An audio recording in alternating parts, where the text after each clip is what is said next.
नमस्कार साथियों, स्वागत है आप सभी का अभी एजुकेशन में। और पिछले क्लास में हम लोग जो है बैंकिंग कोड देखे थे, जिसमें आईएफएससी कोड और एमआईसीआर कोड के बारे में जाने थे। आज जो है उससे आगे जो है देखते हैं, जिसमें आज जो पढ़ेंगे, एक पढ़ेंगे SWIFT स्विफ्ट कोड के बारे में, दूसरा जो है एमपिन MPIN, फिर है MMID, फिर CIF और LEI और फिर है IBN। ये सारे कोड के बारे में जो है हम लोग पढ़ेंगे और ये बैंकिंग कोड के अंतर्गत ही ये सारे कोड क्या है आता है। तो चलिए, जिस प्रकार से हम लोग जो है IFSC का देखे थे कि कहाँ पे प्रयोग करते हैं, MICR का देखे थे, उसी तरह देखते हैं कि स्विफ्ट कोड का कहाँ प्रयोग करते हैं और किस पर्पज से करते हैं, इसका फुल फॉर्म क्या होगा, कितने डिजिट का होगा, सारा कुछ जो है जानने की प्रयास करते हैं। चलिए यहाँ देखिए, स्विफ्ट का सबसे पहले तो क्या है कि पूछा जाता है, फुल फॉर्म पूछा जाता है कि जो स्विफ्ट में आई का मतलब कि क्या होगा, एफ का क्या होगा मीनिंग, इस तरह से। तो स्विफ्ट का जो फुल फॉर्म होता है, देखिए क्या होगा कि society for world wide inter bank financial telecommunication. क्या होगा स्विफ्ट का फुल फॉर्म, याद रखिएगा क्या, कि society for world wide inter bank financial telecommunication होगा। ये तो हो गया आपका फुल फॉर्म की society for world wide inter bank financial जो है टेलीकम्युनिकेशन। अब देखिए ये जो है किसके द्वारा, जैसे कि हम लोग देखे थे कि MICR जो है, IFSC जो है वह RBI के द्वारा जो है प्रोवाइड किया जाता है। लेकिन ये किसके द्वारा प्रोवाइड किया जाता है, तो ये जो स्विफ्ट कोड जो प्रोवाइड किया जाता है, provided by SWIFT society to bank branch. क्या है, बैंक ब्रांच को जो है ये प्रोवाइड किया जाता है, RBI के द्वारा प्रोवाइड नहीं किया जाता है, बल्कि ये जो प्रोवाइड किया जाता है आपका स्विफ्ट सोसाइटी के द्वारा जो है क्या है प्रोवाइड किया जाता है। किसके द्वारा प्रोवाइड किया जाता है, तो स्विफ्ट सोसाइटी के द्वारा जो है प्रोवाइड जो है किया जाता है। अब ये स्विफ्ट सोसाइटी जो है, सोसाइटी ये है कहाँ, है ना, कौन सी जगह पे है, तो ये जो है ब्रुसेल्स एक जगह है, बेल्जियम। तो ये जो है इसका हेड क्वार्टर कहाँ है, ब्रुसेल्स जो बेल्जियम में पड़ता है, तो बेल्जियम हो जाएगा इसका हेड क्वार्टर। जिस प्रकार से अगर भारत हो गया, भारत के अंदर मुंबई, उसी तरह से बेल्जियम जो है, बेल्जियम के अंतर्गत जो है ब्रुसेल्स है, वहाँ ये जो है इसका हेड ऑफिस है, ठीक है, हेड क्वार्टर है। अब जाकर के ये जो है देखिए, नाम से थोड़ा सा इसका फुल फॉर्म से पता चलता होगा कि इसका प्रयोग जो है हम किस पर्पज से करते हैं और कब आवश्यकता होती है। तो सोसाइटी फॉर वर्ल्ड वाइड, ठीक है, इट मीन्स क्या, वर्ल्ड मतलब इंटरनेशनल लेवल पे जो लेन देन होगा, यहीं से निकल करके जो है आ रहा है इंटरबैंक फाइनेंशियल टेलीकम्युनिकेशन जो हो गया। अब देखिए किस पर्पज से करते हैं, तो फॉर इंटरनेशनल सेटलमेंट या ट्रांजैक्शन के लिए करते हैं। MICR का प्रयोग देखे थे चेक को क्या करने के लिए, क्लियर कराने के लिए। IFSC का जो देखे थे प्रयोग जो है हम लोग फंड को इलेक्ट्रॉनिक रूप से ट्रांसफर करने के लिए। इसका स्विफ्ट कोड का जो है ये जो है फॉर इंटरनेशनल सेटलमेंट या ट्रांजैक्शन, मतलब कि इंटरनेशनल लेवल पे मुझे ट्रांजैक्शन करना है, मतलब रुपए का क्या करना है, लेन देन करना है, तो वहाँ पे मुझे स्विफ्ट कोड की क्या पड़ेगा, आवश्यकता पड़ेगा। जैसे मान लेते हैं कि कोई व्यक्ति इंडिया में है और उसे जो है विदेशी बैंक के साथ मतलब कि क्या है ट्रांजैक्शन करना है, लेन देन करना है, तो वहाँ पे जो है स्विफ्ट कोड की आवश्यकता होगा। अब एक चीज़ समझिएगा, यहाँ जो बैंक ब्रांच को दिया जाता है, लेकिन ये जो है आपका स्विफ्ट सोसाइटी ये प्रत्येक बैंक ब्रांच को नहीं दिया जाता। जिस प्रकार से MICR और IFSC कोड जो देखे थे प्रत्येक बैंक ब्रांच को, है ना, RBI के द्वारा दिया जाता था, लेकिन ये प्रत्येक बैंक ब्रांच को नहीं दिया जाता है। जो शहर में मुख्य मतलब कि बैंक होता है उसको जो है क्या है दिया जाता है। जैसे मान लेते हैं कि अगर पटना की बात करें, बैंक ऑफ बड़ौदा की बात करते तो बहुत सारे ब्रांच होगा, तो प्रत्येक ब्रांच के पास जो है नहीं होगा, कुछ गिने चुने ब्रांच के पास जो है क्या होगा, स्विफ्ट कोड होगा। अब मान लेते हैं कि किसी व्यक्ति के पास ऐसे बैंक अकाउंट में है जहां पे उसके पास अपना स्विफ्ट कोड नहीं है, तो वह जो है आप जाइएगा तो ये जो है एक्चुअली आपको जैसे MICR कोड हो गया, FSC कोड हो गया, ये आपके चेकबुक हो गया, पासबुक हो गया, उस पे एंट्री किया हुआ रहता है, लिखा हुआ मिल जाएगा। लेकिन ये आपको जो है पासबुक पे नहीं मिलता है। नहीं मिलने का कारण ये है कि बहुत कम ही पर्सन जो है इंटरनेशनल लेवल पे क्या करते हैं, ट्रांजेक्शन जो है करते हैं। तो आप क्या करिएगा, उस कंडीशन में बैंक के पास जाइएगा और बोलिएगा कि मुझे इंटरनेशनल जो है ट्रांजैक्शन करने के लिए स्विफ्ट कोड की आवश्यकता है। अब ऐसे बैंक में गए जहां पे उनके पास स्विफ्ट कोड नहीं है, तो वे आपको बोलेंगे कि आप इस शहर के जो है किसी भी, और वे आपको बता देंगे कि ये मेरा जो ब्रांच है उस ब्रांच में जो है स्विफ्ट कोड की फैसिलिटी है, आप वहां का कोड क्या करिए, प्रयोग जो है कर लीजिए। अब उस कंडीशन में देखिए लेन देन जो करेगा, अगर पैसे जो ट्रांजैक्शन होगा तो उस ब्रांच में आ जाएगा पैसा, उस ब्रांच से फिर आपका जो है बैंक खाते जो होगा, बैंक खाते में आपका पैसा आ जाएगा। तो ये प्रत्येक बैंक ब्रांच के पास नहीं होता है, ये भी ध्यान रखना है, ठीक है। अब इसकी हेडक्वार्टर देख लिए, किस पर्पज से करते हैं, तो इंटरनेशनल सेटलमेंट ट्रांजैक्शन के लिए करते हैं। अब देखिए ये जो होता है या तो 8 या 11 डिजिट का और अल्फा न्यूमेरिक कोड होता है, या तो 8 डिजिट का होगा या 11 डिजिट का होगा और अल्फा न्यूमेरिक होगा। अब देखते हैं कि अगर ये जो होगा तो कौन सा जो डिजिट है क्या बताता है। तो शुरू का जो 4 है, जैसे एग्जांपल ले लिए कि CNRBIN 3M123, तो शुरू का जो 4 है, जैसा कि नाम से ही लग रहा है CNR मतलब कैनरा बैंक का होगा, तो ये जो शुरू का 4 डिजिट जो होगा ये बैंक का कोड बताएगा। क्या बताएगा, बैंक का कोड बताएगा। उसके बाद जो ये 2 डिजिट जो बचेगा ये कंट्री कोड बताएगा। क्या बताएगा, कंट्री कोड बताएगा कि किस कंट्री का कोड है।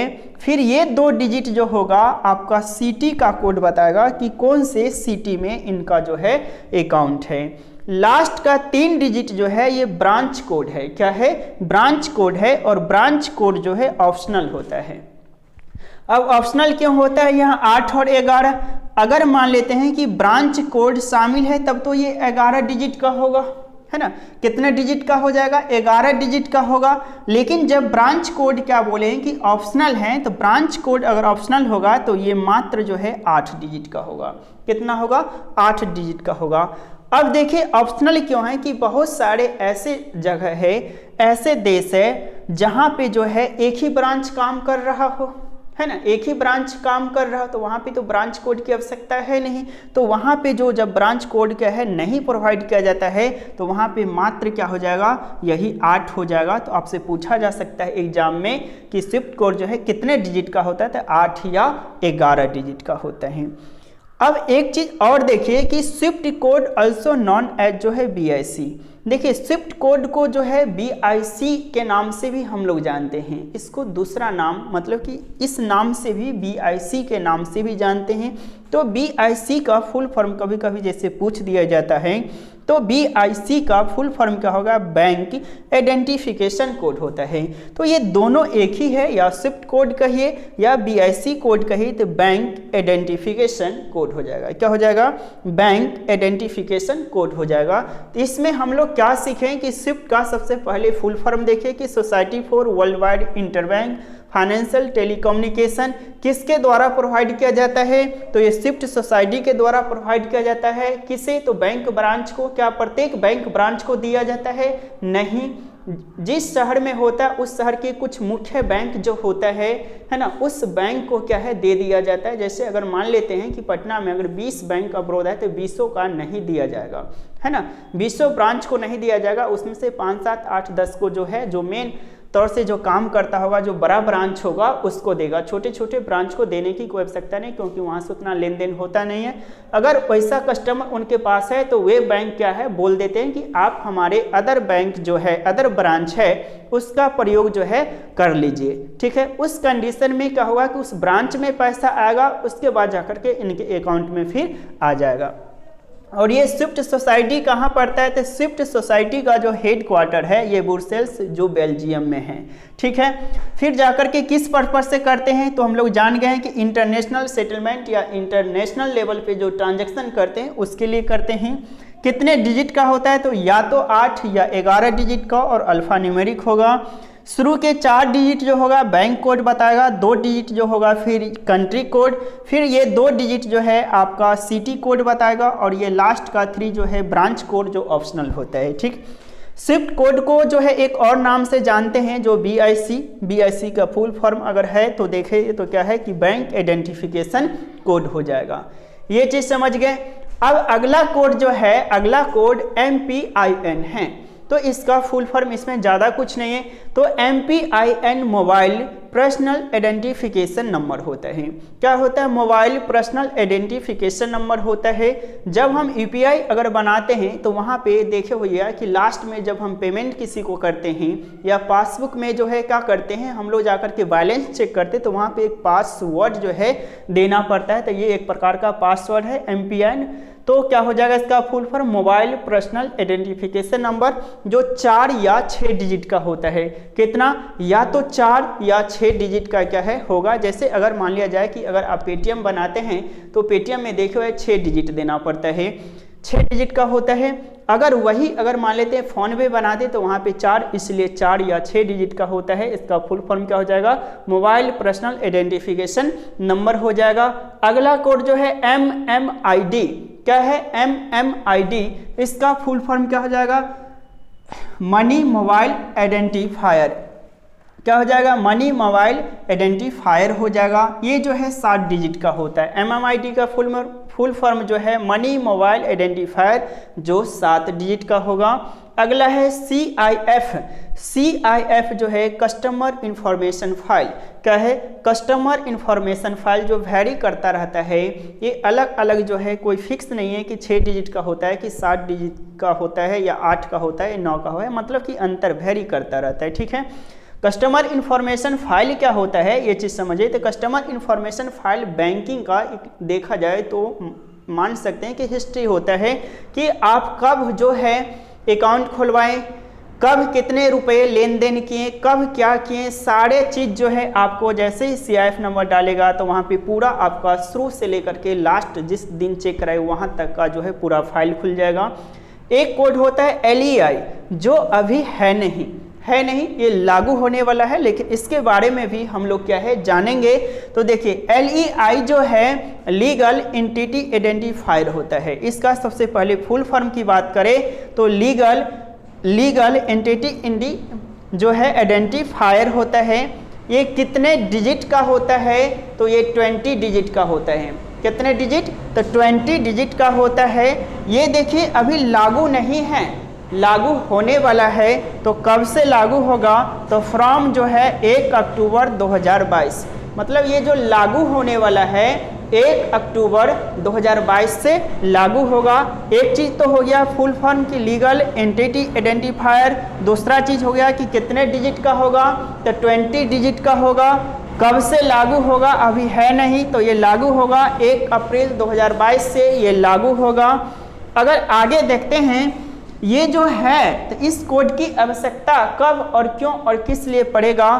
तो ये जो है फॉर 50 करोड़ एंड एबव, मतलब इंटरनेशनल ट्रांजैक्शन 50 करोड़ या उससे ज़्यादा इंटरनेशनल लेवल पे अगर ट्रांजैक्शन करते हैं तो इस कोड की आवश्यकता पड़ेगा, अन्यथा इसकी कोई आवश्यकता फिर नहीं पड़ेगा। तो क्या सीखें LEI में कि लीगल एंटिटी आइडेंटिफायर जो 20 डिजिट का होगा, कब से लागू होगा? अभी है नहीं प्रेजेंट में, 1 अक्टूबर 2022 से लागू होगा।